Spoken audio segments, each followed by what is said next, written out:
طيب بسم الله الرحمن الرحيم. السلام عليكم ورحمة الله وبركاته. الحمد لله رب العالمين وبه نستعين على أمور الدنيا والدين وصلى الله وسلم على نبينا محمد وعلى آله وأصحابه ومن سار على نهجه واكتفى بأثره ودعا بدعوته واستنى بسنته إلى يوم الدين. سبحانك لا علم لنا إلا ما علمتنا إنك أنت العليم الحكيم. رب اشرح لي صدري ويسر لي أمري واحلل عقدة من لساني يفقه قولي ولا حول ولا قوة إلا بالله العلي العظيم. أما بعد. Alhamdulillah, kita panjatkan kesyukuran kita kehadrat Allah Subhanahu wa taala. Pada pagi ini kita dapat bertemu dalam kuliah membahaskan berkenaan kitab Al-Bidayah wan Nihayah karangan Al-Imam Abdul Fida Ismail bin Umar bin Kathir Ad-Dimashqi Asy-Syafi'i rahimahullahu taala. Baik, yang mana kita masih lagi membahaskan berkenaan dengan kisah agung di dalam Al-Quran, iaitulah kisah Nabi Allah Musa alaihi salam, berdasarkan apa yang dikemukakan ayat-ayat Al-Quran dan juga hadis-hadis Nabi sallallahu alaihi wa ala alihi wasallam yang merupakan sumber utama di dalam agama kita. Baik, jadi kita sambung perbahasan kita. Masih lagi kita membahaskan ulasan Imam Ibn Kathir rahimahullahu ta'ala berkenaan dengan ayat di dalam surah Al-Qasas, ayat daripada ayat 14 hingga ke 17.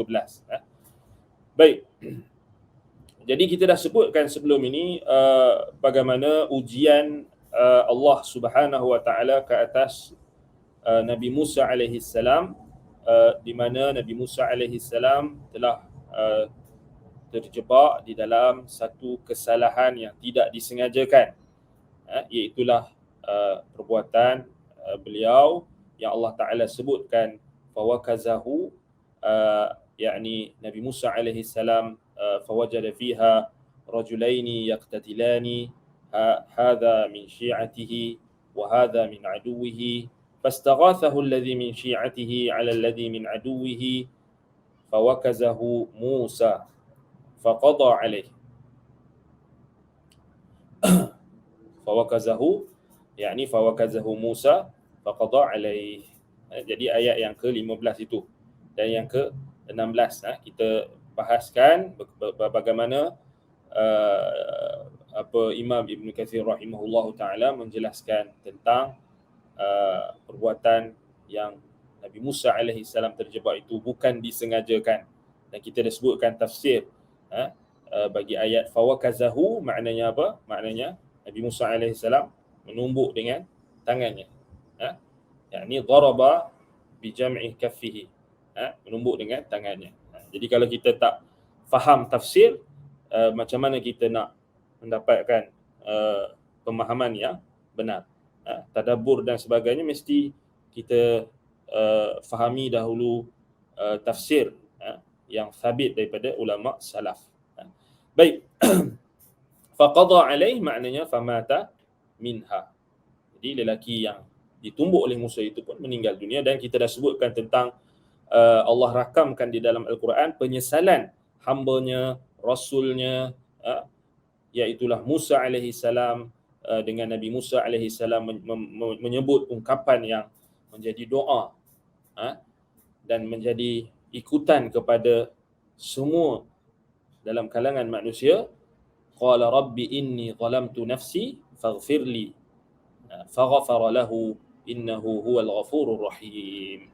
Jadi Nabi Musa alaihi salam menyesal dengan mengiktiraf kezaliman yang dilakukan terhadap dirinya sendiri. Inni zalamtu nafsi, sesungguhnya aku telah menzalimi diriku sendiri. Faghfir li, maka ampunilah dosaku. Faghfara lah. Dan sebelum itu Nabi Musa alaihi salam menyandarkan keburukan itu kepada syaitan dan tidak disandarkan keburukan itu kepada Allah Subhanahu wa taala. Itu juga antara adab yang ditunjukkan oleh Nabi Musa alaihi salam dan juga ditunjukkan oleh Nabi kita Muhammad sallallahu alaihi wasallam dalam doa-doa dan zikir yang sangat banyak. Dan antaranya Nabi sallallahu alaihi wasallam menyebutkan wasyarru laisa ilaika. Itu dalil menunjukkan kepada kita setiap hadis yang diungkapkan oleh Nabi SAW. Dan setiap perbuatan Nabi SAW, kesemuanya itu datang daripada pemahaman dan tadabburnya terhadap Al-Quran. Saya tengok ayat yang kita baca, ayat 15 kan. Qala hadha min amali syaitan. Nabi Musa kata, perbuatan, yakni kesalahan yang dia terjebak itu adalah daripada amalan syaitan. Kita dah sebut sebelum ini tafsirnya, min amali syaitan maknanya min tazyini syaitan, iaitu disebabkan oleh sangkaan ataupun hiasan yang dihiaskan oleh syaitan akan amalan yang buruk itu, sehingga manusia terjebak dalam kesalahan. Innahu aduwwum mudillun mubin. Sesungguhnya syaitan itu adalah musuh yang menyesatkan, yang nyata pemusuhannya. Baik. Kat sini kita tengok setiap ayat Al-Quran, kalau kita matchingkan dengan hadis, dia tidak sama sekali bercanggah. Bahkan dia akan menjelaskan. Dan dia akan sama. Tetapi perlukan kepada istinbat. Perlukan kepada pemahaman. Perlukan kepada tafsir. Contohnya ayat ni, ayat 15 surah Al-Qasas ni. Siapa yang boleh matchingkan dengan hadis, dia diberikan fiqh, pemahaman. Ini pemahaman betul. Bukan siapa yang boleh ulas ayat Quran ikut sedap kita dengar dia ulas tu, ada lenggok bahasa dia gini. Itu sebahagian daripada fiqh, tetapi bukan keseluruhan fiqh. Tetapi keseluruhan fiqh ni maknanya pemahaman terhadap ayat Quran tu boleh diperolehi dan hanya dapat diperolehi melalui tafsiran Rasulullah SAW. Jadi anda bagi terus praktikal macam mana kita faham ayat ni, macam mana kita nak tadabbur ayat ni. Nabi SAW sebut dalam hadis yang sahih, Nabi kata wasyarru laisa ilaika, dan keburukan itu tidak disandarkan kepadamu. Keburukan itu tidak disandarkan kepadamu. Kalau kita faham dengan apa yang Nabi SAW sebut, Nabi kita Muhammad SAW sebut, dan apa yang Nabi Musa AS sebut, kita boleh faham ianya sama, konteksnya sama, itulah fiqh. Sebab itu Imam Asy-Syafi'i rahimahullahu ta'ala menyebutkan di dalam sebahagian kitabnya, katanya Ar-Risalah, kullu ma hakama bihi Rasulullah sallallahu alaihi wasallam fahuwa mimma fahimahu minal Quran. Setiap apa yang diputuskan oleh Rasulullah sallallahu alaihi wasallam dengannya, maka keputusan itu, ucapan itu, perbuatan itu, tindakan itu berdasarkan pemahaman baginda sallallahu alaihi wasallam terhadap Al-Quran. Itu kita kena faham. Sebab itu nak tafsir Al-Quran wajib mentafsirkan dengan tafsiran Nabi sallallahu alaihi wasallam. Nak tadabbur Al-Quran wajib faham tafsir dahulu, wajib faham bagaimana Nabi sallallahu alaihi wasallam faham ayat tu. Bagaimana Nabi sallallahu alaihi wasallam praktikkan maksud-maksud yang terkandung dalam ayat tersebut. Dan itu memerlukan kepada pemahaman, memerlukan kepada ilmu. Baik. Dan dia bukan mudah. Dia bukan mudah. Maknanya dia bukan sekali kita dengar, sekali kita baca terus dapat, tak. Dia memerlukan rihlah yang panjang. Bayangkan, anda bagi contoh lah. Bayang, kita nak dapat pemahaman dalam satu ayat ni, bukan semudah kita baca, kita tengok terjemahan, kemudian kita buat ulasan sendiri. Tidak.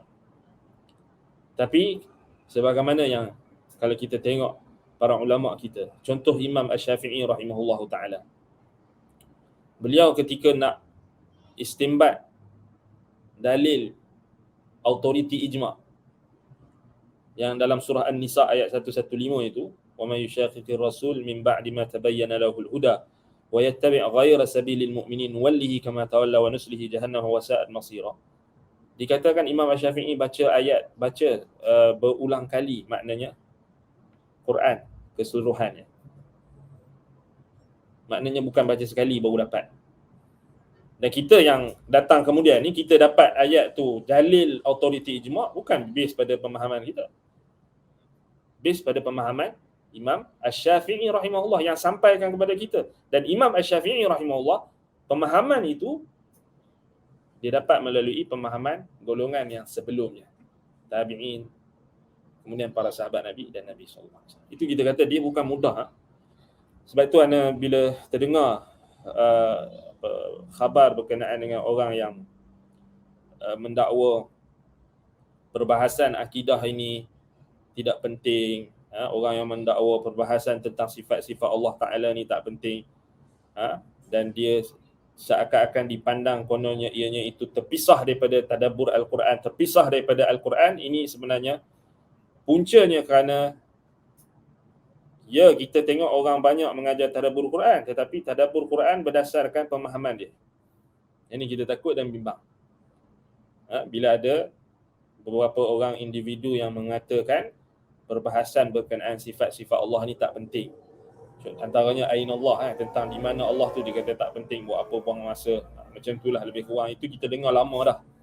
Sama juga dulu yang masyhur tu, yang kata tauhid ni tak ada dalam Quran. Ni bahaya. Dia kata kalimah tauhid tak ada dalam Quran, jadi kita tak payah sibuk dengan tauhid. Ini antara orang yang paling jahil atas muka bumi zaman sekarang ni. Tetapi orang angkat dia. Orang angkat pasal apa? Pasal dia berkata dia tadabbur sedap, dia pandai ulas, dia pandai. Itu semua penilaian manusia. Tetapi bagi ahli ilmu itu tidak ada nilai.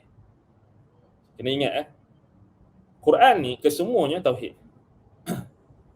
Quran ni Allah Ta'ala turunkan, kalamullah turunkan kepada Nabi Muhammad sallallahu alaihi wasallam, semuanya tauhid.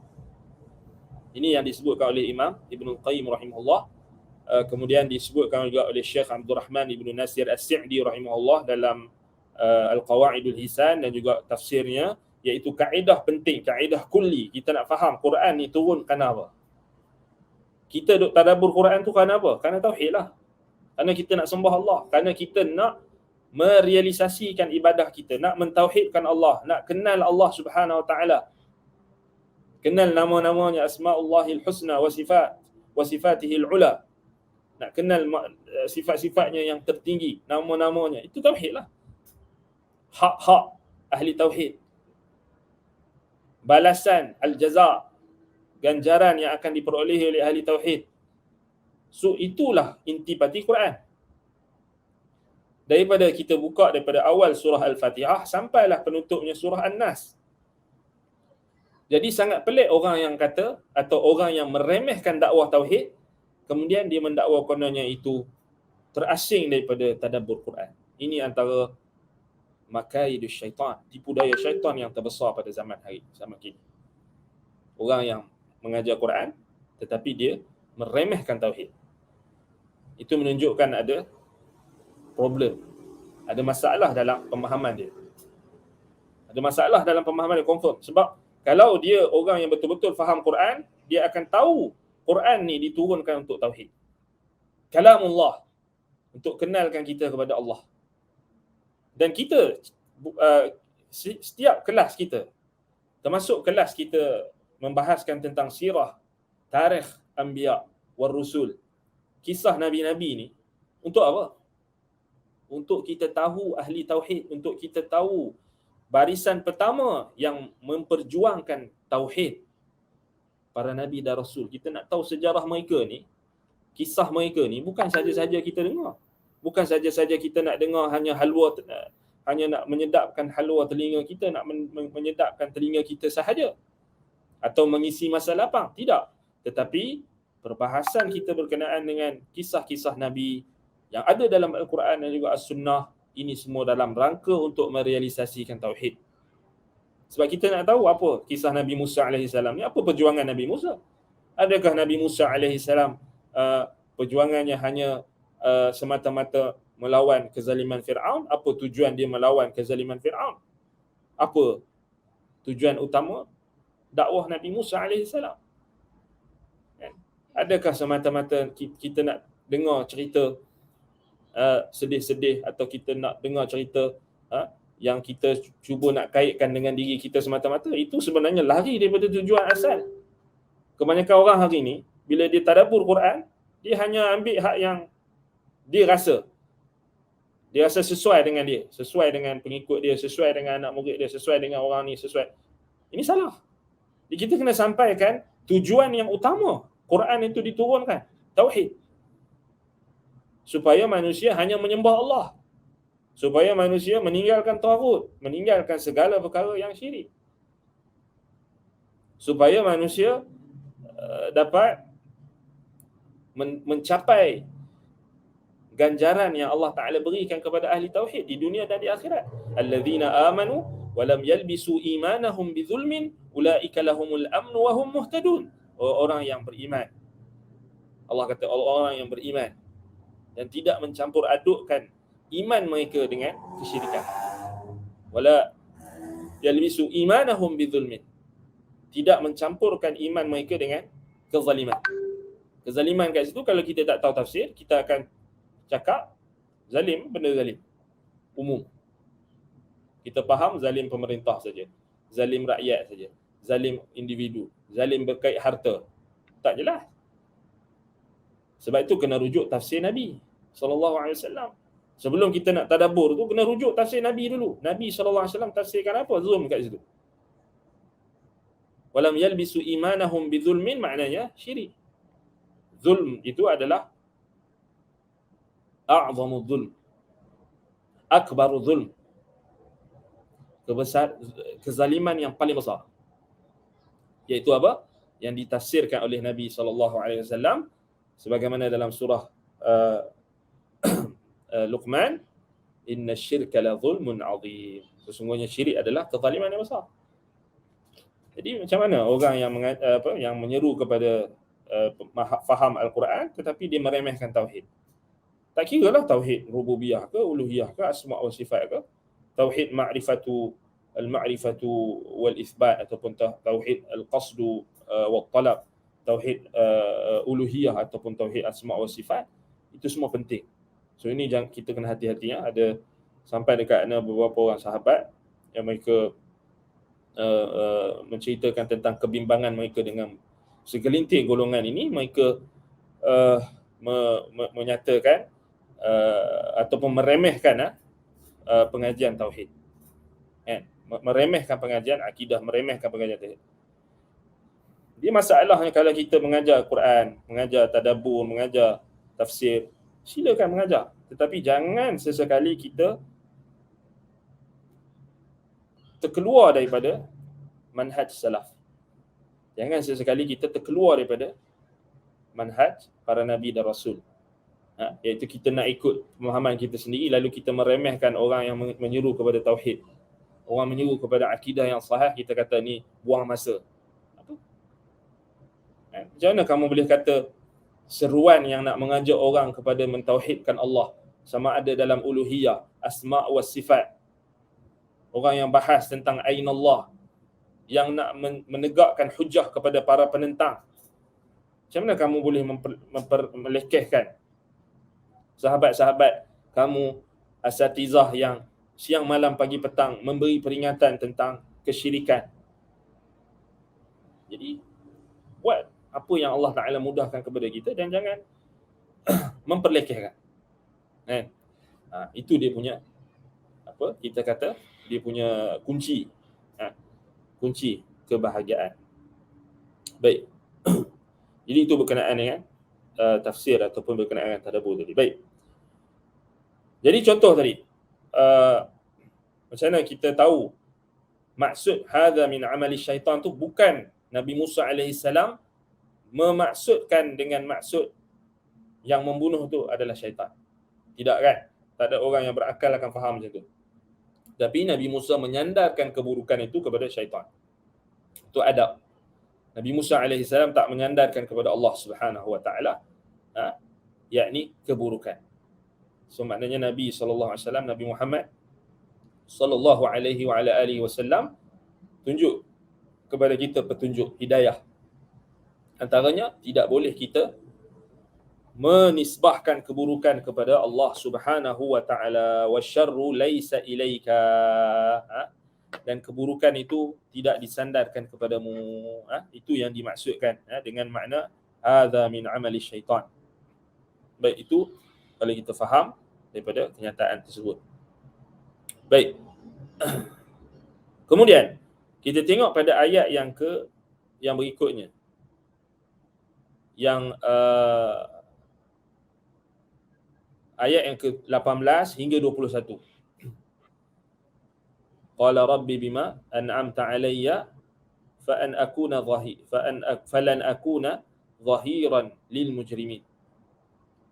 Fa asbaha fil madinati khaifan yatarqab فإذا الذي استنصره بالأمس يستصرخه قال له موسى إنك لغوي مبين. Baik, kita terus melihat kenyataan Imam Ibn Kathir rahimahullah. Yukhbiru ta'ala anna Musa asbaha bimadinati Misra khaifan.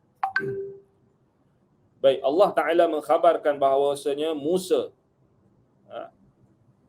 keadaannya menjadi bimbang dan cemas di kota Mesir. Asbaha bimadinati Misra khaifan, maknanya sayyara bimadinati Misra khaifan. Jadi keadaan Nabi Musa AS tu bertukar. Maknanya menjadi bimbang. Ay min Fir'aun wa mala'ihi an ya'lamu anna hadha al-qatil alladhi rufi'a ilayhi amruhu innama qatalahu Musa fi nusrati rajulin min Bani Israel. Yakni Nabi Musa AS cemas dan takut, bimbang jikalau Fir'aun dan tentera-tenteranya itu mengetahui bahawasanya lelaki yang dibunuh, mangsa yang terbunuh itu, kesnya itu telah dibawa dan dikemukakan kepada Fir'aun, dan mereka dapat mengetahui bahawasanya punca pembunuhan itu berlaku adalah kerana Musa nak menolong dan membela bangsanya sendiri. Fi nusrati rajulin min Bani Israel. Yang tu Nabi Musa bimbang.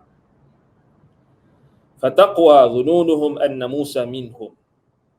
So kata Imam Ibn Kathir di sini, maka akan kukuhlah sangkaan mereka selama ini bahawasanya Musa itu sebenarnya dalam kalangan Bani Israel.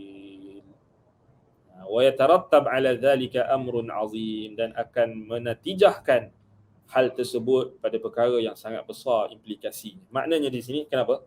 Apa maksud fataqwa dhununuhum anna Musa minhum? Sebelum ini kita flashback balik, Fir'aun dia tak tahu Musa ni bayi yang hanyut ke istananya, yang dibelanya, dipeliharanya daripada kecil tu, menunjukkan Fir'aun tidak tahu secara pasti Musa itu daripada Bani Israel. Begitulah juga Asyah tak tahu. Tetapi Fir'aun dia ada zan. Itu maksud fataqwa dhununuhum. Fir'aun dia ada zan. Fir'aun dia ada firasat. Dia ada firasat juga Fir'aun. Maknanya sangkaan dia sebelum itu, kita dah bincangkan macam mana ulama tafsir sebutkan Fir'aun dia test Musa ketika itu. Dan ketika masih kecil. Semua itu adalah kerana sangkaan tu. Sangkaan maknanya Fir'aun, budak ini adalah daripada Bani Israel. Sebab tu dia nak bunuh. Awal-awal tu dia nak bunuh, tetapi dihalang oleh Asyah, isterinya. Itu makna Imam Ibn Kathir kata fataqwa dhununuhum anna Musa minhum. Maka dengan berlakunya kes terbunuhnya lelaki Kipti ini, dan kes itu sampai kepada pengetahuan pengetahuan Fir'aun, maka makin kuatlah sangkaan Fir'aun dan juga pemimpin-pemimpinnya, menteri-menteri kanannya, wa mala'ihi kan disebut di sini, bahawasanya apa? Musa ni benar-benar confirm dia ni Bani Israel. Sebab apa? Sebab dia telah sanggup membunuh seorang orang Firaun, yakni bangsa Qibti, semata-mata nak membela dan mempertahankan bangsanya. Nak membela dan mempertahankan Bani Israel. Jadi ini menguatkan sangkaan Firaun dan bala tentera ataupun pemimpin-pemimpin kanannya. Baik. Dan itu menatijahkan perkara yang besar. Bukan maknanya amrun azim kat sini, maknanya natijah yang maknanya mengubah keputusan ataupun hukuman ataupun pendirian Firaun terhadap Musa. Fasara yasiru fil madinati fi sabihati dhalika al-yawm. Maka Nabi Musa alaihi salam pun pada awal pagi tersebut keluar berjalan dan keluar daripada kota Mesir tersebut, bandar tersebut, Madinah, di situ. Dalam keadaan khaifan yataraqab. Yatalaffatu, yakni yataraqab ni kata Imam Ibn Kathir maknanya yatalaffat, maknanya berhati-hati dan melihat-lihat, meninjau, observe. Musa tu keluar maknanya yataraqab, maknanya berwaspada. Maknanya matanya itu sentiasa melihat, takut-takut adanya orang ataupun tentera Firaun ataupun guard ataupun polis Firaun. Dia sentiasa yataraqab, ay yatalaffat. Baik. Fabainama huwa kadhalik. Ini Quran sebut, maknanya ditafsirkan oleh para ulama. Khaifan yataraqab. Allah Taala sebut dengan tepat. فبينما هو كذلك إذا ذلك الرجل الإسرائيلي الذي انتصره بالأمس يستصرخه أي يصرخ به ويستغيثه على آخر قد قاتله فعنفه موسى ولمه على كثرة شره ومخاصمته قال له إنك لغوي مبين. Baik. Kemudian dalam keadaan Nabi Musa alaihi salam tengah yatalaffat, yataraqab, maknanya berwaspada dalam berjalan di kota pada pagi tersebut, maka datanglah lelaki Israel yang telah Nabi Musa tolong, yang minta dekat Nabi Musa pertolongan tu, yang minta dekat Nabi Musa pertolongan, dan dia telah datang bertemu dengan Nabi Musa alaihi salam. Kemudian fa'annafahu Musa. Nabi Musa alaihi salam marah dia. Ta'nih maknanya Nabi Musa alaihi salam cela dia. Maknanya Nabi Musa kata, sebab engkau, maknanya engkau telah menjadi sebab. Walamahu ala kathrati syarrihi wa mukhasamatihi. Dan Musa alaihi salam mencela lelaki tersebut kerana keburukan yang ada padanya dan mukhasamatihi, maknanya pergaduhan yang dia berlaku antara dia dengan lelaki Qibti itu. Maksudnya Nabi Musa AS mencela lelaki tersebut. So di sini menunjukkan kepada kita, lelaki Bani Israel yang minta tolong dekat Nabi Musa AS tu, dia bergaduh dengan lelaki daripada Qibti itu, bukanlah dia dizalimi sebenarnya. Dia tak dizalimi sebenarnya, tetapi dia bergaduh. Ini dalil. Maknanya yang difahami oleh Ibn Kathir rahimahullah daripada ayat innaka laghawiyyun mubin, bukan lelaki Bani Israel yang minta tolong dekat Nabi Musa tu dia tak dizalimi sebenarnya. Dia tak dizalimi, tetapi dia bergaduh. Maknanya dia sendiri zalim. Kemudian dia minta tolong dekat Nabi Musa alaihi salam, dan Nabi Musa alaihi salam nak menghentikan pergaduhan tersebut dengan melihat dalam keadaan situasi tersebut, lelaki Qibti itu mungkin ada bentuk kezaliman, maknanya dia memukul lelaki Bani Israel. Jadi Nabi Musa AS nak hentikan, jadi dia tumbuk. Nabi Musa tumbukkan. Jadi bukanlah sebenarnya dengan tujuan untuk kita kata yang tujuan yang jelas pada awalnya. Sebab naratif yang selalu kita dengar daripada orang-orang Yahudi, daripada orang-orang Bani Israel, mereka mengatakan lelaki itu dizalimi. Ada macam-macam versi. Ada yang kata lelaki itu isteri kepada lelaki Bani Israel itu cuba untuk diganggu oleh lelaki daripada Kipti tu, orang Fir'aun tu. Lalu dia cuba nak pertahankan isteri dia, kemudian Nabi Musa nampak, kemudian Nabi Musa pun pukul lelaki tersebut. Itu versi-versi yang banyak lah dalam versi Bani Israel lah, Israeliat. Tetapi kita tengok daripada ayat Al-Quran, Allah Ta'ala sebut innaka laghawiyyun mubin tu, maknanya apa dia fa asbaha fil madinati khaifan yatarqab aturidu fa idza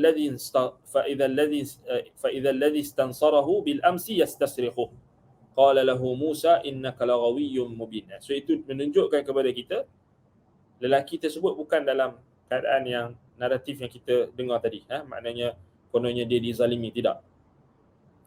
Bahkan Nabi Musa AS mencela dia. Dalilan pada penutup ayat tu, innaka laghawiyyun mubin. Allah kata qala lahu Musa innaka laghawiyyun mubin. Qala li Israili Musa. Yani qala Musa li Israili. Itu maksud qala lahu Musa innaka laghawiyyun mubin. So maknanya Nabi Musa AS kata dekat lelaki tersebut, cela dia. Nabi Musa kata maknanya kamu ni maknanya kenapa kamu bergaduh dengan dia, kan? Maknanya sepatutnya kamu tak perlu bergaduh. Itulah maksud cela. Patutnya kamu sabar, kamu tak bergaduh dengan dia, ataupun kan maknanya kamulah sebenarnya yang menyebabkan berlaku perkara ini. Satu, Imam Ibn Kathir kata wala mahu ala kathrati syarrihi wa mukhasamatihi. Maknanya Nabi Musa AS dia baginda mencela lelaki itu yang banyak keburukannya dan penentangannya. Mukhasamatihi maknanya pergaduhan yang dia berlaku antara dia dengan lelaki Kipti itu. Baik. Kemudian Nabi Musa kata innaka laghawiyyun mubin. Sesungguhnya engkau ni benar-benar dalam keadaan yang sesat, yang nyata. Maknanya engkau, yakni dalam permusuhan kau, dalam tindakan kau itu benar-benar laghawiyyun mubin, maknanya sesat. Innaka laghawiyyun mubin. Kalau kita lihat dalam tafsir, disebutkan oleh ulama tafsir, innaka laghawiyyun mubin. Apa maksud innaka laghawiyyun mubin? Maknanya innaka lamudillun mubin. Qataltu amsa fi sabilika rajulan, kata Nabi Musa. Maknanya engkau ni benar-benar dalam keadaan sesat yang nyata. Sesat kat sini maknanya sesat daripada jalan yang benar, salah daripada jalan yang benar. Bukan tak semestinya kafir. Sesat ni tak semestinya keluar daripada agama. Itu mudillun mubin, laghawiyyun mubin maknanya. Yani al-ghiwayah ataupun al-ghawayah. Al-ghawayah. Bayyinil ghawayah, kata Yahya bin Salam. Maknanya aku telah bunuh semalam seorang lelaki keranamu. Itu maksud dia. Maknanya Nabi Musa cela dia. Kau ni betul-betul maknanya masalah. Macam itulah kan. Kau betul-betul masalah. Kau puncanya. Aku terbunuh seorang lelaki kerana kau. Kan? Jadi itu menunjukkan kepada kita keburukan yang berlaku. Keburukan yang berlaku itu dia ada sebab. Dan orang yang menyebabkan kepada keburukan dianggap sebagai keburukan. Buruk. Ini dalil. Orang yang menyebabkan keburukan berlaku, maka dia dicela. Subhanallah. Maksudnya al-musabbibu ila syar yulam. Kita boleh ambil kaedah daripada ayat ni. Kita boleh ambil kaedah daripada ayat ini. Al-musabbibu lisyar atau al-musabbibu ila syar yulamu. Maknanya orang yang menyebabkan berlakunya keburukan dicela. Boleh tak dicela? Boleh dicela. Sebab dia penyebab kepada keburukan. So dia bukan, kat sini bukan Nabi Musa AS tak maknanya tak redha dengan takdir, tak? Atau mencela takdir, tak? Nabi Musa AS mencela lelaki tadi yang menjadi sebab kepada keburukan. Maknanya harus untuk kita mencela orang yang menjadi sebab keburukan. Sebab kau lah aku telah terbunuh seorang lelaki semalam. Nampak? Sebab engkau lah.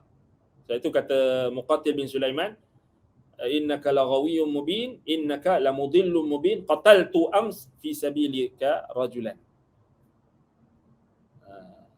Nampak? So satu ayat tu kita kena itulah sebab tu bukan senang maknanya kita nak kena buka tafsir dulu kan, kena jumpa kan. Kalau kita nak goreng macam tu saja semua orang boleh. Kan? Semua orang boleh kan. Kalau goreng maknanya ambil daripada terjemahan tu kita pun goreng. Tak, maknanya kena rujuk tafsir. Kemudian daripada tafsir tu kita dapat tadabbur. Kita dapat faedah. Dia macam ni. Sebelum nak tadabbur, dia ada step yang pertama sekali kena faham tafsir. So tafsir ni kena faham makna ayat. Dan sebelum nak faham makna ayat, kena faham dulu word, kalimah, mufradat. Kena faham word. Itu step yang pertama. Step yang kedua, makna ayat. Step yang ketiga, tafsir daripada salaf. Kemudian baru tadabbur. Dia bukan tadabbur dulu. Buka Quran, qala lahu Musa innaka laghawiyyun mubin. Kita tadabbur nak tadabbur apa? Nak tadabbur apa? Tadabbur ni dia bukan setakat baca, bahkan dia lebih. Jadi kena faham, tadabbur ni dia bukan setakat faham, dia adalah natijah daripada pemahaman kita terhadap tafsir. Itu tadabbur. Contoh tadabbur tadi yang ana sebut, yang tafsir ana sebut, qala lahu Musa innaka laghawiyyun mubin, ana sebut innaka mudillun mubin. Itu maksud, itu tafsir. Kemudian ana pun nisbahkan kepada Muqatil bin Sulaiman, mufassir yang mu'tabar.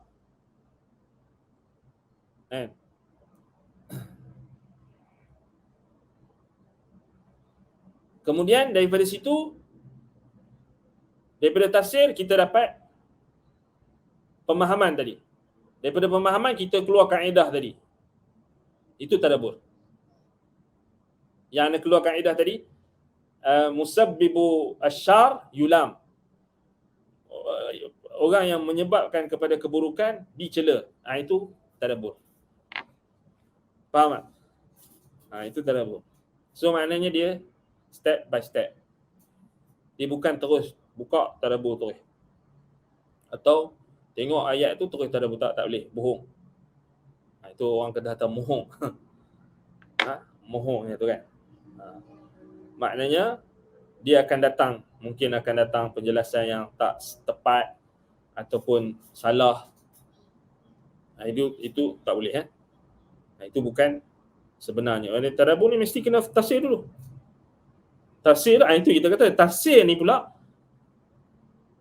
bukan boleh kita suka-suka juga. Maknanya kita kena ada sandaran tafsir daripada salaf. Tak boleh keluar daripada tafsir salaf. Kita tak boleh, salaf ada 3 pendapat, kita tambah pendapat yang keempat, kita buat sendiri. Tak boleh. Haram hukum ni. Man qala fil Quran bi ra'yihi. Dalam hadis At-Tirmizi. Hadis ni hasan.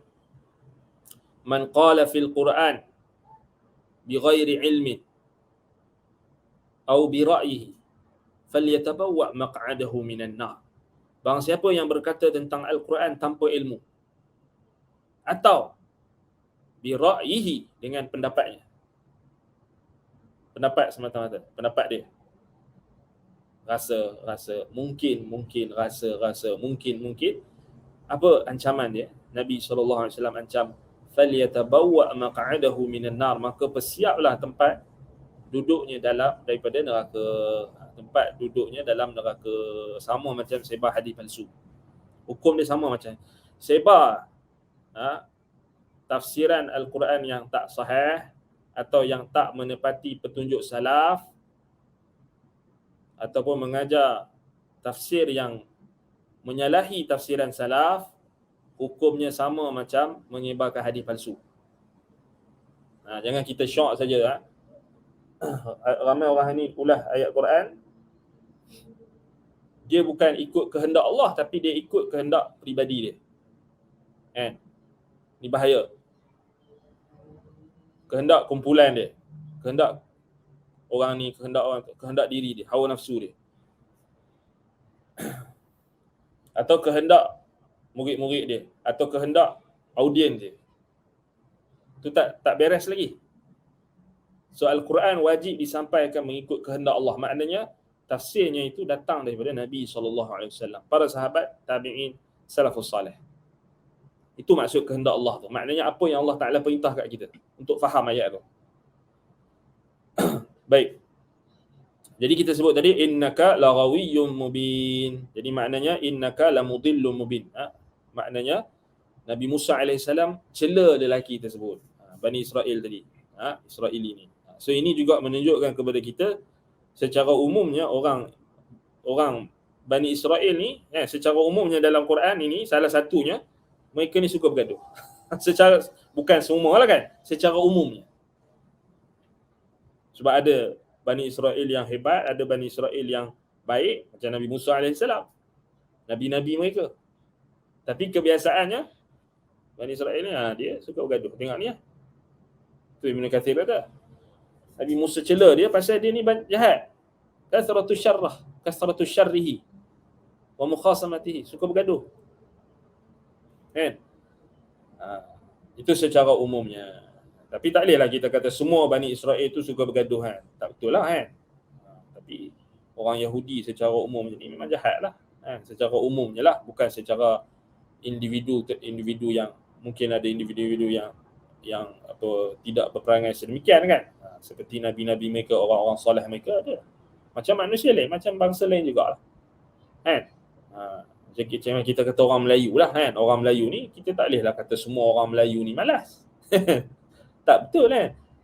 Orang Melayu malas. Tak, siapa kata semua orang Melayu malas. Kan? Segelintir orang Melayu malas. Tu betul lah kan. Ada lah. Bukan orang Melayu saja, orang lain pun ada juga. Bangsa Cina pun ada juga yang malas. Bukan kata orang Melayu saja yang malas.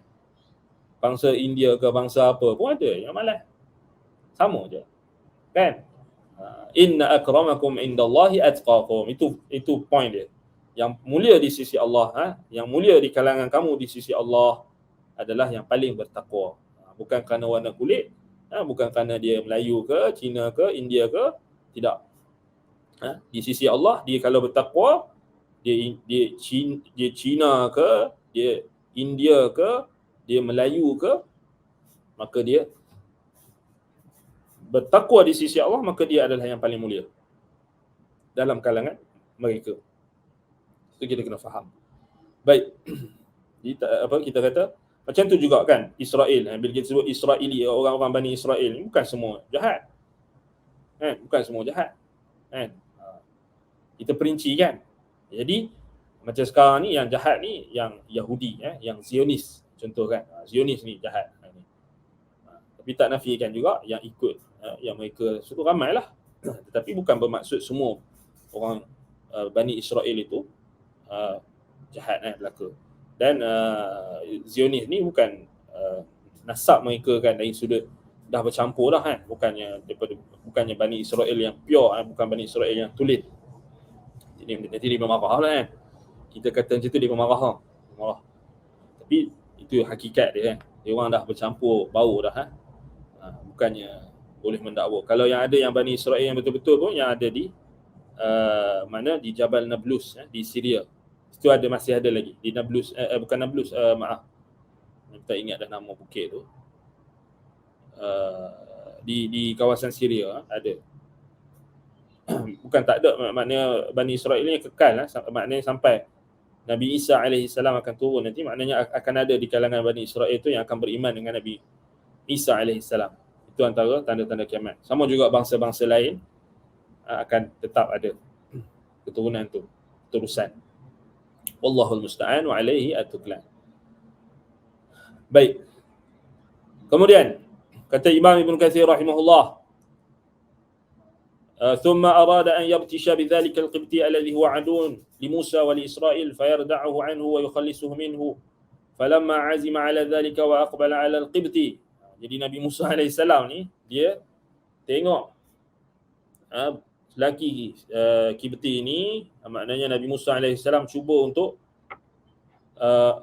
maknanya nak bagi pengajaran dekat Qibti tu. So Nabi Musa Nabi Musa maknanya nak pukul dia pula.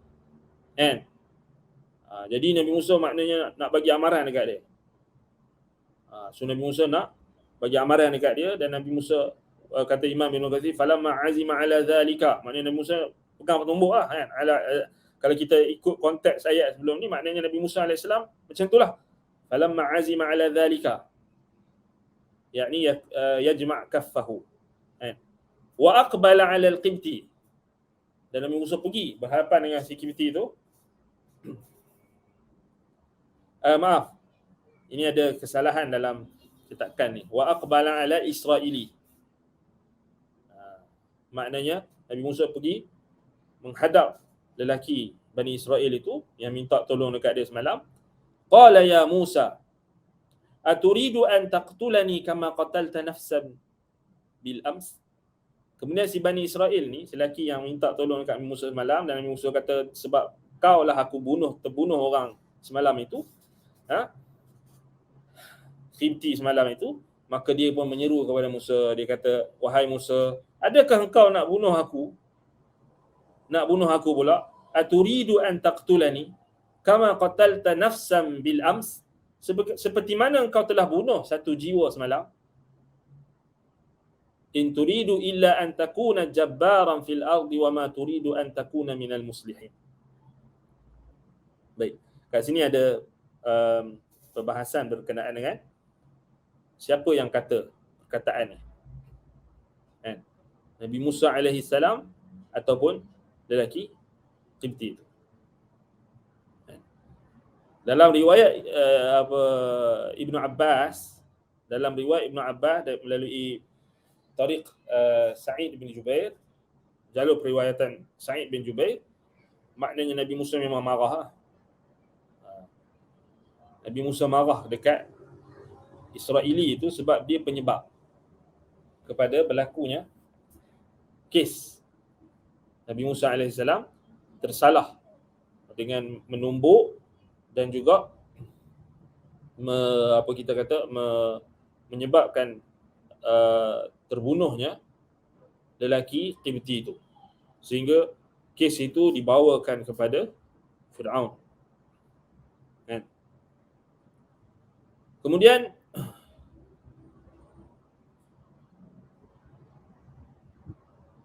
dalam riwayat Ibn Abbas tu disebutkan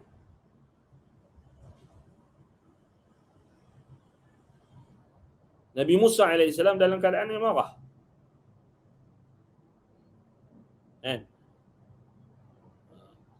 Dan di riwayat Ibn Abbas disebutkan wa kana Musa idza ghadiba ghadaban shadidan.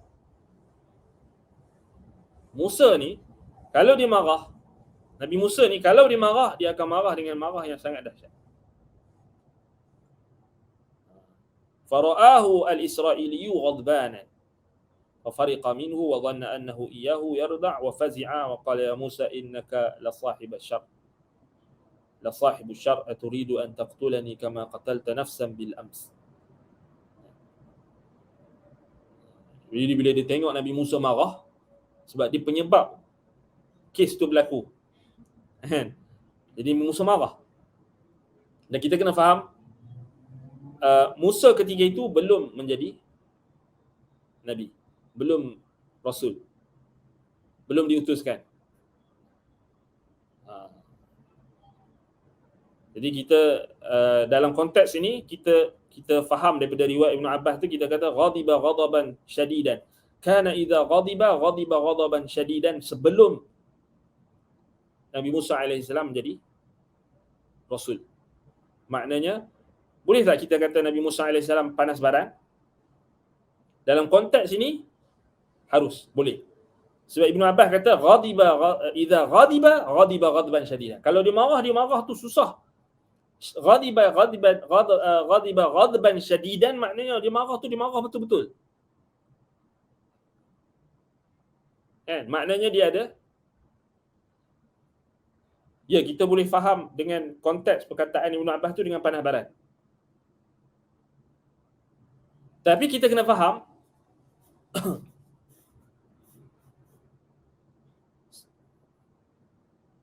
baik, panas baran ini di sini ghadaba, Ibn Abbas yang kata ghadiba ghadaban kana idza ghadiba ghadaba atau ghadiba ghadaban syadidan.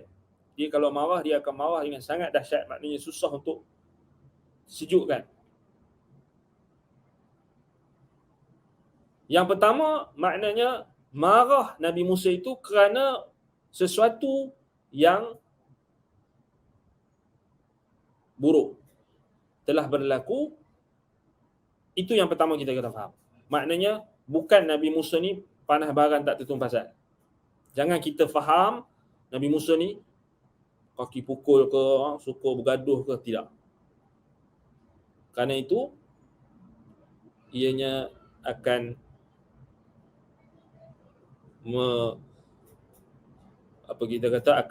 bercanggah dengan ismah, kemaksuman para nabi dan rasul dari sudut akhlak. Tetapi marah Nabi Musa, kemarahan baginda alaihi salam apabila berlakunya kemungkaran. Maknanya apabila berlaku sesuatu yang tidak selayaknya didiamkan. Kemungkaran. Baik. Ini cantik ya. Kita kena faham ni betul-betul. Selepas Nabi Musa alaihi salam menjadi rasul, ada tak Nabi Musa marah lagi dalam Quran? Ada. Ketika mana? Ketika apa? Peristiwa apa? Ketika peristiwa Bani Israel menyembah patung anak lembu. Dalam surah Al-A'raf ayat 150. Walamma raja'a Musa ila qaumihi ghadbana asifah. Qala bi'sa ma khalaftumuni min ba'di. A'jiltu amra rabbikum. وألقى الألواح وأخذ برأس أخيه يجره إليه ولما رجع موسى إلى قومه غضبان أسفا. غضبان maknanya sakhitan, marah. Asifan maknanya hazinan, kemarahan yang disertai dengan kesedihan. So maknanya di situ Allah Ta'ala menjadikan Musa alaihissalam ni, yang mana ketika sebelum baginda alaihi salam, sebelum menjadi rasul, baginda ada perasaan marah apabila sesuatu perkara yang mungkar berlaku, maka Allah talakan kemarahan Musa itu dalam rangka untuk mencapai keredaan Allah Subhanahu wa taala. Marah kerana Allah. Musa marah kerana Allah. Jadi kat sini dalam konteks ayat surah Al-A'raf ayat 150 itu, tak boleh kita kata Musa panas baran. Kita kata kemarahan kerana ghirah, kerana kecemburuannya apabila hak Allah Ta'ala itu diperkotak-katikkan. Marah yang mahmud, terpuji. Marah kerana Allah. Marah ni dia datang daripada kebencian. Dan datang juga daripada kesedihan. Datang juga daripada ketulusan ataupun nasihat, kan. Maknanya macam kita marah anak kita, kita bukan benci anak kita, tapi kita nak bagi amaran, kita sayang anak kita, jadi kita marah. So marah ni dia bukan semata-mata marah kerana panas baran. So marah ni dia ada banyak jenis. Ni point dia. So tak bolehlah kita kata Nabi Musa alaihissalam panas baran, lepas tu kita pun tak jelas kat orang. Orang pun ingat, oh Nabi Musa ni panas baran, kaki marah orang. Tak, bukan macam tu. So beradab sikit bila kita sebut tentang Nabi-Nabi.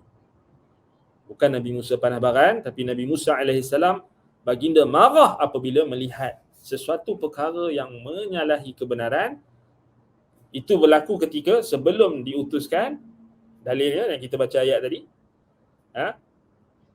Maknanya dalam tafsir Ibnu Abbas pada ayat 18. Ayat 18. Qala lahu Musa innaka laghawiyyun mubin. Itu tafsir Ibnu Abbas. Maknanya Ibnu Abbas kata memang Nabi Musa kalau marah, dia marah betul-betul. Itu Nabi Nabi Musa. So kita kena faham, marah dia tu kan ada sebab. Marah dia tu kerana sesuatu perkara telah berlaku yang menyelisihi kebenaran. Itu berlaku sebelum dia diutuskan. Kemudian setelah dia diutuskan, baginda sallallahu alaihi wasallam, Nabi Musa alaihi salam diutuskan, dalilnya dalam surah Al-A'raf 150 yang kita bacakan tadi, marahnya itu Allah Taala talakan kepada wastana'tuka li nafsi, untuk diri Allah. Marah kerana Allah. Awthaqul ura al-iman al-hubbu fillah wal bughdu fillah. Tali iman yang paling kukuh, kata Nabi Muhammad sallallahu alaihi wasallam, tali iman yang paling kuat, yang paling kukuh, awthaqul ura al-iman al-hubbu fillah wal bughdu fillah. Cinta kerana Allah, benci kerana Allah. Dan marah juga kerana Allah.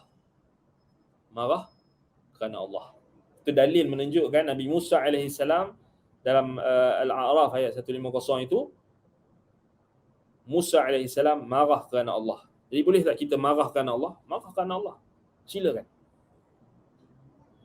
Marah kerana Allah. Ibadat. Ibadat. Macam mana pula hadis Nabi kata la taghdab, jangan marah. Itu maksudnya jangan kamu marah tanpa ada sebab. Jangan kamu marah, maknanya kamu menjadikan kebiasaan kamu ini cepat marah, kebiasaan kamu tu panas baran, marah tanpa ada tujuan, marah tanpa sebab, itu tidak boleh. Itu Nabi larang. La taghdab. Faraddada miraran qala la taghdab. Tapi Nabi SAW pernah tak marah? Nabi banyak marah. Nabi juga pernah banyak diriwayatkan hadis-hadis Nabi marah. Tapi Nabi marah bukan panas baran. Bukan Nabi SAW marah tak tentu pasal. Macam orang zaman sekarang ni. Bini dia buat salah sikit, marah tak tentu pasal. Bini buat silap sikit, marah tak tentu pasal. Suami buat silap sikit, marah tak tentu pasal. Anak buat silap sikit, marah tak tentu pasal.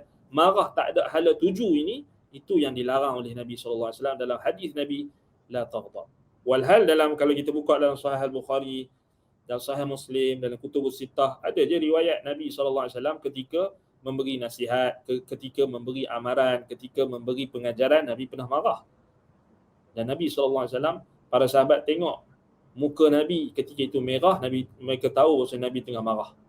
Maknanya Nabi juga bersifat dengan sifat marah. Jadi tak betul. Kadang-kadang ada orang setengah pendakwah ni, kadang-kadang mereka macam mana cakap? Terlampau orang panggil, nak cakap literal tu boleh jugalah kata literal. Dia faham satu hadis je, la taghdab, kemudian dia tak matchingkan dengan riwayat-riwayat lain. Ini bahaya. Ini kita kata punca yang menyebabkan kesesatan bila kita ambil satu riwayat tentang Nabi SAW kemudian kita umumkan. Dia tak boleh marah langsung. Nabi tak pernah marah. Nabi senyum saja. Dia duk ambil senyum itu sedekah, senyum itu sedekah. Nabi senyum 24 jam. Salah. Ada keadaan Nabi SAW senyum, ya Nabi paling banyak senyum, tapi ada juga keadaan yang Nabi marah. Kan? Sesama juga Nabi Musa AS. Dalam Quran Allah Ta'ala cerita marah macam mana? Marah kerana hak Allah Ta'ala telah dilanggar. Perintah Allah itu telah dilanggar. Tauhid itu telah diperkotak-katikkan. Syirik dilakukan, maka itu marah para Nabi. Dia ada satu istilah dipanggil ana tak ingat Syekh Saleh Al-Utsaimin ada sebut. Dia ada satu istilah dipanggil ghadban jahdariyah ataupun jahandariyah ataupun jahdariyah atau jahandariyah. Dipanggil, ini ada pada ulama salaf, imam-imam ahli sunnah. marah, kemarahan singa. Marahnya singa. Dipanggil Jandariyah ke Jahdariyah ke, saya tak ingat. Ana pernah kongsi dulu. Allahu Akbar. Maksudnya, ulama salaf kalau mereka tengok benda yang menyelisihi sunnah, menyelisihi tauhid, menyelisihi sunnah, mereka akan marah. Imam Ahmad dia tengok anak murid dia, Imam Ahmad tengok anak murid dia lempak kitab atau kawan dia lempak kitab, dia marah. Macam tu kamu buat dengan kalamul abrar, perkataan Nabi, kalamullah, campak-campak macam tu je marah. Maknanya marah kerana kebenaran. Marah kerana hak itu dilanggar, kebenaran itu dilanggar. Marah ini marah sunnah. Dulu anda pernah share, nanti anda share balik semula. Ada istilah tu. Ini ramai orang tak tahu.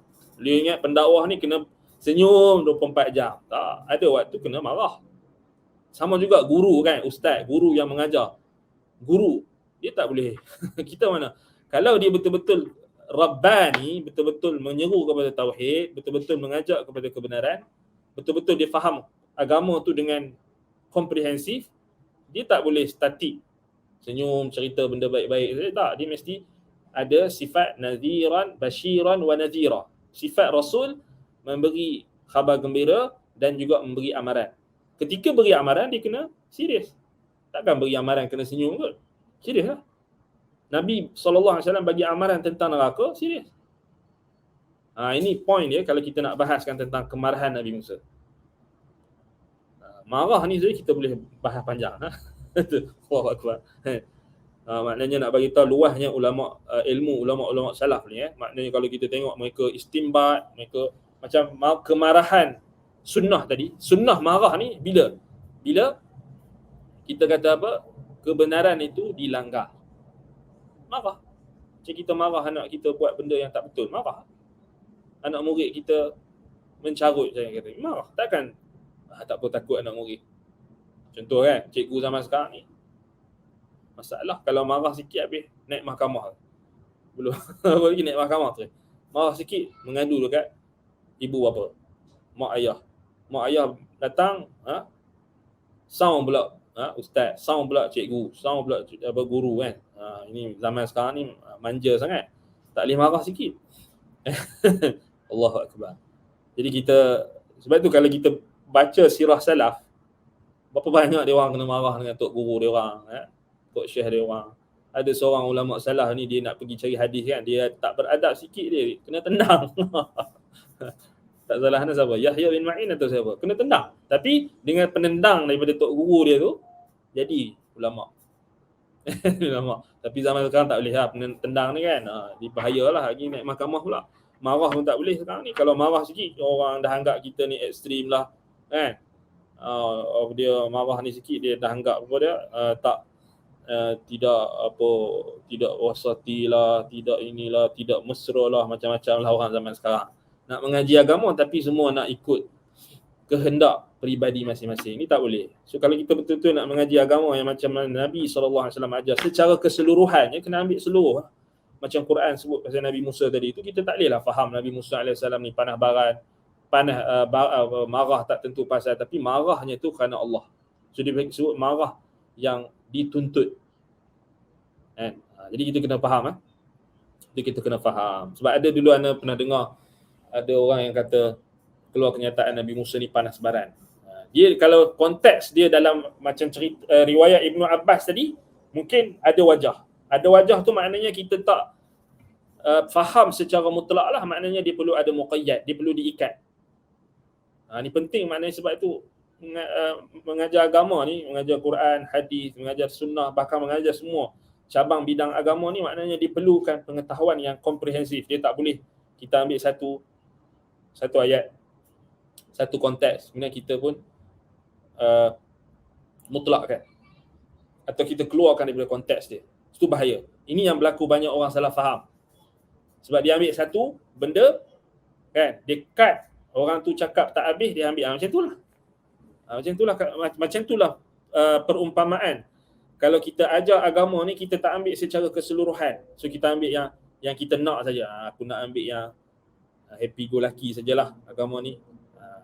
Kan macam cherry picking lah kan. Yang ambil ni, ambil yang ni, ambil yang ni, yang marah-marah, yang cerita tentang kejahatan, cerita tentang keburukan, syirik, apa semua ni, bid'ah ni aku tolak tepilah.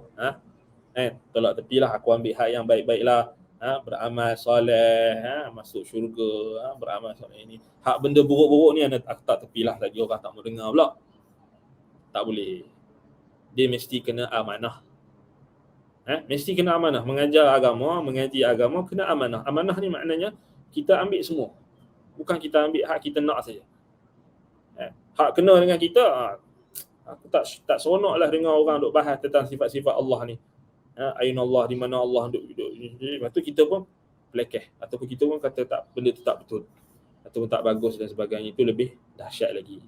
Wallahul musta'an wa alaihi at-tuklan. Baik.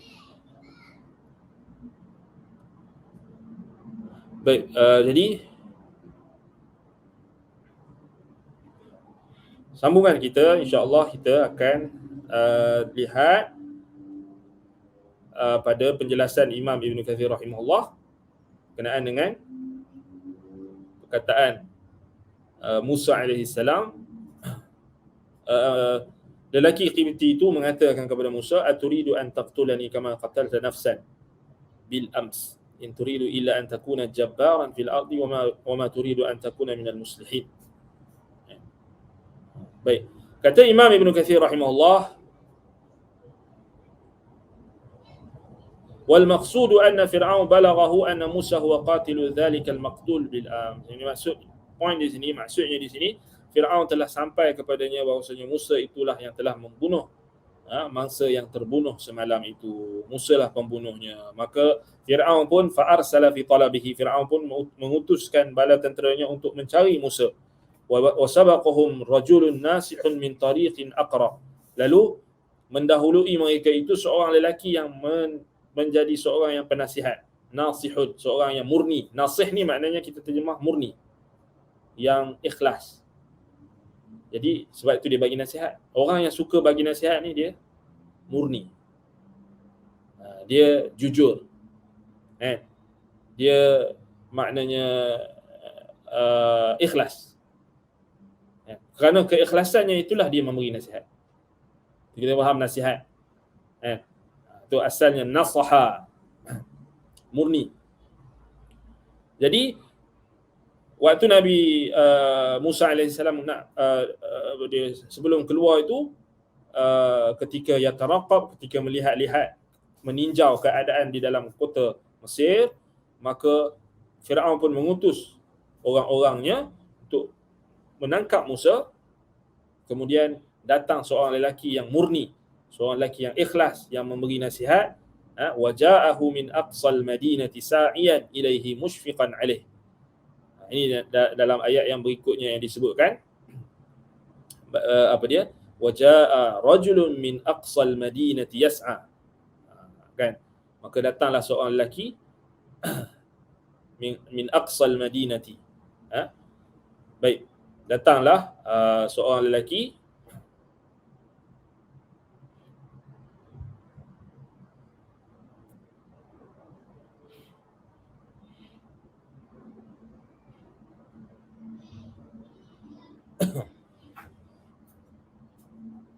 dan mengatakan kepada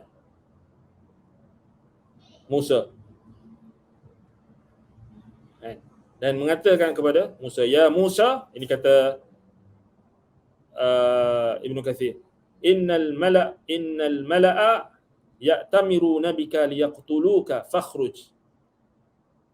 Wahai Musa, sesungguhnya pemimpin-pemimpin Fir'aun ya'tamiruna bika, telah menetapkan keputusan, iktamara. Ini telah menetapkan keputusan terhadapmu. Maknanya mereka dah menetapkan satu keputusan, liyaqtuluka, untuk membunuhmu. Sebenarnya dia orang tak panggil Musa pun, zalim lah maknanya. Maknanya dah buat keputusan dulu. Patutnya panggillah Musa untuk dibicara dulu. Tak, tetap hukum lah. Inilah zalim. Ni dalil. Maknanya keputusan hukum atau keputusan yang ditentukan tanpa disoal siasat atau dibicara yang dihukum itu dibicara, penetapan hukum sebelum dibicarakan orang yang hendak dihukum itu, ini zalim. Ya Musa, innal mala'a ya'tamiruna bika liyaqtuluka. Maknanya mereka dah tetapkan keputusan untuk membunuh. Tangkap dan bunuh Nabi Musa. Sebab mereka dah jelas, maknanya penasihat-penasihat Firaun tu bagi tahu ni, Musa ni sebenarnya Bani Israel. Sebagaimana yang kau, wahai Firaun, sangkakan dulu.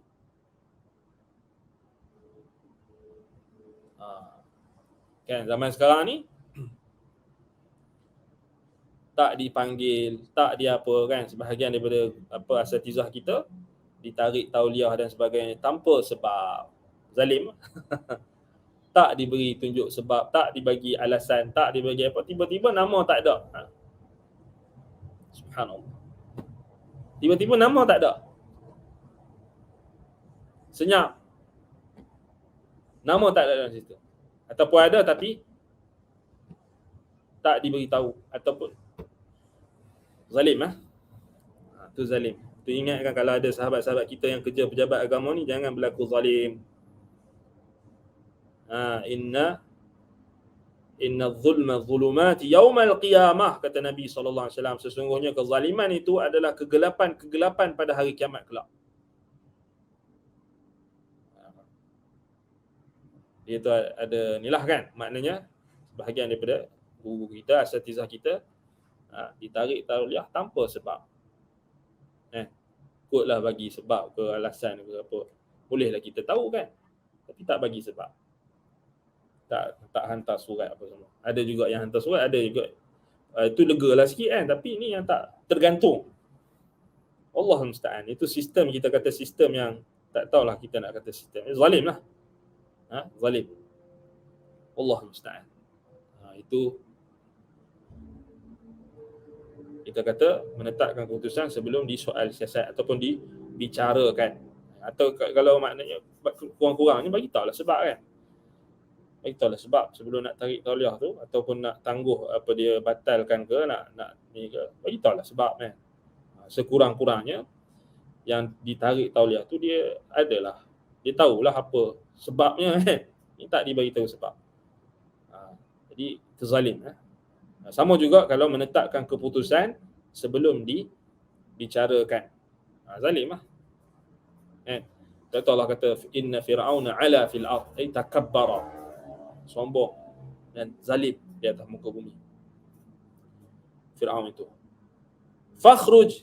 Jadi kata lelaki yang menasihati Musa itu, dia kata fakhruj, keluarlah engkau wahai Musa min hadhil baldah, keluar daripada negeri ini. Inni laka minan nasihin, sesungguhnya aku benar-benar nakkan kebaikan untukmu, aku betul-betul bagi nasihat. Ai fima aquluhu laka, dan atas apa yang aku katakan untukmu. Baik. Jadi itu kita berhenti setakat ini, insya-Allah kita akan sambung pada kuliah akan datang. Fa kharaja minha khaifan yatarqab. Kita akan huraikan apa yang diungkapkan oleh Imam Ibn Katsir rahimahullah berkenaan dengan ayat yang berikutnya, kisah Nabi Musa AS. Baik, kalau ada soalan. Ni apa dia ni? Soalan ke apa ni? Ke kena hack ni? Baik, kalau tak ada soalan, kita berhenti setakat ini. Naktafi bihadzal qadar. Aqulu qawli hadza wa astaghfirullah li wa lakum. Subhanakallahumma wa bihamdika asyhadu an la ilaha illa anta astaghfiruka wa atubu ilaik. Wa sallallahu ala Muhammad wa ala alihi wa sahbihi wa baraka wa sallam. Alhamdulillahi rabbil alamin. Wassalamu alaikum warahmatullahi wabarakatuh.